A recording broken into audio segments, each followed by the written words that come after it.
সনাতন ধর্মে একাদশী ব্রতের গুরুত্ব অপরিসীম। সংস্কৃত শব্দ পাপমোচনী এর অর্থ হল যা সমস্ত পাপ থেকে মুক্তি দেয়। চৈত্র মাসের কৃষ্ণপক্ষের এই একাদশীতে উপবাস থেকে ভগবান শ্রীহরির আরাধনা করলে অতীতের সকল নেতিবাচক কর্মফল ও পাপ ধুয়ে মুছে যায় বলে বিশ্বাস করা হয়। যারা নিয়মিত একাদশীর ব্রতকথা শোনেন এবং নিষ্ঠার সাথে পালন করেন তারা মানসিক শান্তি, সুস্বাস্থ্য ও আধ্যাত্মিক সমৃদ্ধি লাভ করেন। ভগবান শ্রীকৃষ্ণ স্বয়ং অর্জুনকে এই পাপমোচনী একাদশী ব্রতকথা শুনিয়েছিলেন। প্রাচীনকালে চৈত্ররথ নামে একটি অত্যন্ত মনোরম বন ছিল। সেখানে ঋষি চব্বনের পুত্র তরুণ ও তেজস্বী ঋষি মেধাবী শিবের কঠোর তপস্যায় মগ্ন ছিলেন। সেই বনে মঞ্জু ঘোষা নামে এক অপরূপা অপ্সরা বাস করতেন। ঋষি রূপ ও তেজে আকৃষ্ট হয়ে কামদেবের প্ররোচনায় মঞ্জু ঘোষা তার সৌন্দর্য, নৃত্য ও গানের মাধ্যমে ঋষির ধ্যান ভঙ্গ করেন।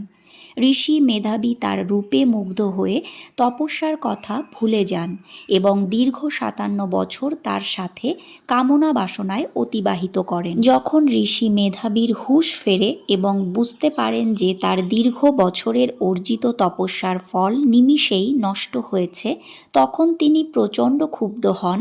রাগের বশবর্তী হয়ে তিনি মঞ্জু ঘোষাকে পিশাচিনী হওয়ার অভিশাপ দেন। মঞ্জু ঘোষা নিজের ভুল বুঝতে পেরে কাঁদতে কাঁদতে ক্ষমা প্রার্থনা করলে ঋষি তাকে চৈত্র মাসের পাপমোচনী একাদশী ব্রত পালনের পরামর্শ দেন।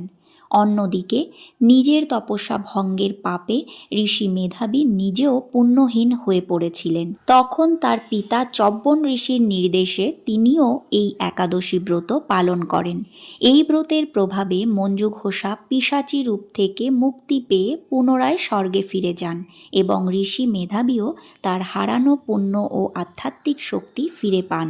এই পাপমোচনী একাদশীর মূল শিক্ষা হল, মানুষ যতই বড় পাপ করুন না কেন, খাঁটি মনে অনুতপ্ত হয়ে ভগবান শ্রীহরির চরণে নিজেকে সমর্পণ করলে এবং ভক্তি ভরে এই ব্রত পালন করলে সকল পাপ থেকে পরিত্রাণ পাওয়া সম্ভব।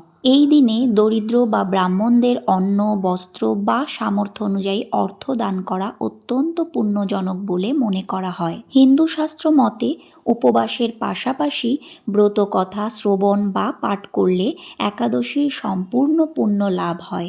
এটি মনকে প্রশান্ত করে এবং ঈশ্বরের প্রতি ভক্তি বৃদ্ধি করে। তবে এই একাদশীর দিনে ব্রত পালন কিংবা মন্ত্রপাঠ করলেই হয় না, কিছু খারাপ কাজ থেকেও নিজেকে দূরে রাখতে হয়। এটি হলো রাধারানীর 28টি নাম, যেটি আমি নিত্য পাঠ করি এবং নিত্য জপ বা মন্ত্রপাঠ করলেও একাদশীর দিনে আমি এই শ্রীমদ্ ভাগবত গীতার একটি করে অধ্যায় পাঠ করি। ভিডিওটি কেমন লাগলো সেটি অবশ্যই তোমরা কমেন্ট করে জানিও।